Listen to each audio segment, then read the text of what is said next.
জিতবে বা কে এগিয়ে গেল, কেই বা পিছিয়ে গেল, আদৌ কি হিংসা সন্ত্রাসবাদকে আটকাতে পারলো নির্বাচন কমিশন, যে প্রতিশ্রুতি রেখেছিল সেই প্রতিশ্রুতি কি রাখতে পারলো নির্বাচন কমিশন, এইসব আলোচনা নিয়ে আজকে নমস্কার, বিপিএন বাংলায় আপনাদেরকে স্বাগত। এবং আজকের আলোচনা হচ্ছে 2026 বিধানসভা ভোট এবং প্রথম দফার ভোট 152টি আসনে সম্পূর্ণ হয়েছে এবং সারাদিন কি ঘটলো সেই নিয়ে আজকে আলোচনায় বসেছি। আদৌ কে জিতবে বা কে এগিয়ে গেল, কেই বা পিছিয়ে গেল, আদৌ কি হিংসা সন্ত্রাসবাদকে আটকাতে পারলো নির্বাচন কমিশন, যে প্রতিশ্রুতি রেখেছিল সেই প্রতিশ্রুতি কি রাখতে পারলো নির্বাচন কমিশন, এইসব আলোচনা নিয়ে আজকে এসেছে। এবং সবথেকে উল্লেখযোগ্য যেটি নজর করেছে ভোটদানের হার, প্রায় 90% ভোটদান মানুষ করেছে এবং সবথেকে বড় বার্তা এটা বলা যেতে পারে নির্বাচন কমিশনের সূত্রে জানা গিয়েছে। এবং গ্রাম থেকে শহর প্রচুর জায়গাতে লম্বা লাইন দিয়ে মানুষ ভোট দিয়েছে এবং এটির একটাই কারণ বলা যেতে পারে, সেটা হচ্ছে এসআইআর মানুষ আতঙ্কিত হয়েছে।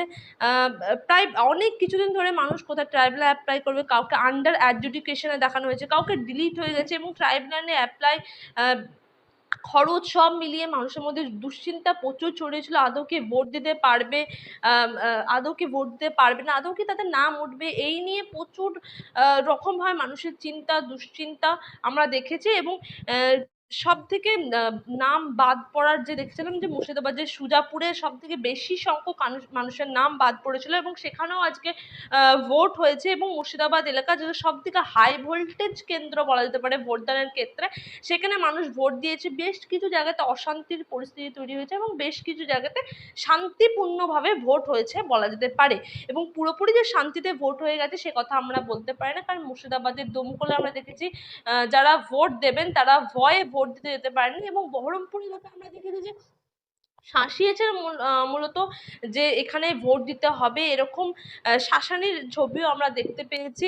এবং বলা যেতে পারে প্রায় 90% মানুষ তবুও ভোট দিয়েছেন, যেটি সব থেকে ভোটের হারে উল্লেখযোগ্য বলা যেতে পারে। এবং নির্বাচন কমিশন আগে জানিয়েছে কোথাও যদি সেরকম অশান্তির ঘটনা ঘটে যেখানে মানুষ শান্তিপূর্ণভাবে ভোট দিতে পারেনি, সেখানে আবার পুনর্নির্বাচন হবে, সেই নির্বাচন হবে সে কথা নির্বাচন কমিশন জানিয়েছে। এবং নির্বাচন কমিশনের সূত্রে খবর যেখানে কোনো রকম ঝামেলার খবর, কোনো রকম অশান্তির খবর তাদের কাছে এসেছে এবং সেই অশান্তির খবর আসার পরেই তারা তড়িঘড়ি ব্যবস্থা নিয়েছেন। এবং আমরা দেখেছি এই পুরো জেলায় যেখানে যেখানে ভোট হয়েছে সেখানে বিশাল সংখ্যক সেনা মোতায়েন রেখেছে। এবং সব থেকে যেসব জায়গায় শান্তিতে ভোট হয়েছে সেই জায়গায় লম্বা লাইনে মানুষ এসআইআরকে মাথায় রেখে পরিযায়ী শ্রমিক বাড়ি এসেছে এবং তড়িঘড়ি বাড়ি এসে ভোট দিয়েছে। প্রায় 90% হারে ভোট দান চলেছে। এবং অনেক জায়গাতে আমরা দেখেছি ইভিএম এর মুথাবাড়িতে ইভিএম এর সমস্যার জন্য মানুষ অনেকক্ষণ পর্যন্ত ভোট দিতে পারেনি। এবং দমকলে যে সমস্যা হয়েছিল যে মানুষকে ভোট দিতে যেতে পারেনি, সেই নিয়ে একটা ঝামেলার সম্মুখীন হয়েছে। রাজনৈতিক চাপানোতর চলেছে অনেক কিছু, অনেক নেতা ভোট লুট এসব নিয়ে কথাবার্তা বলেছে, কিন্তু 2026-এ সব বলতে গেলে সব থেকে উল্লেখযোগ্য হলো ভোট দানের হার। সেই ভোটদান আগে কখনো দেখেনি নির্বাচন কমিশন, এরকমই জানিয়েছে। এবং প্রায় 90% মানুষ ভোট দান করেছেন। এবং যেরকম পাথর বৃষ্টি চলেছে, কোথাও আমরা দেখেছি অগ্নিমিত্রার পালের গাড়ি ভাঙচুর হয়েছে, সেই ছবিও আমরা দেখেছি। নিরাপত্তা ছিল কড়া, সে কথা বলাই বাহুল্য, কারণ কি প্রায় 2 লক্ষেরও বেশি সেনা মোতায়েন করেছিল যেসব এলাকায় ভোট হয়েছে।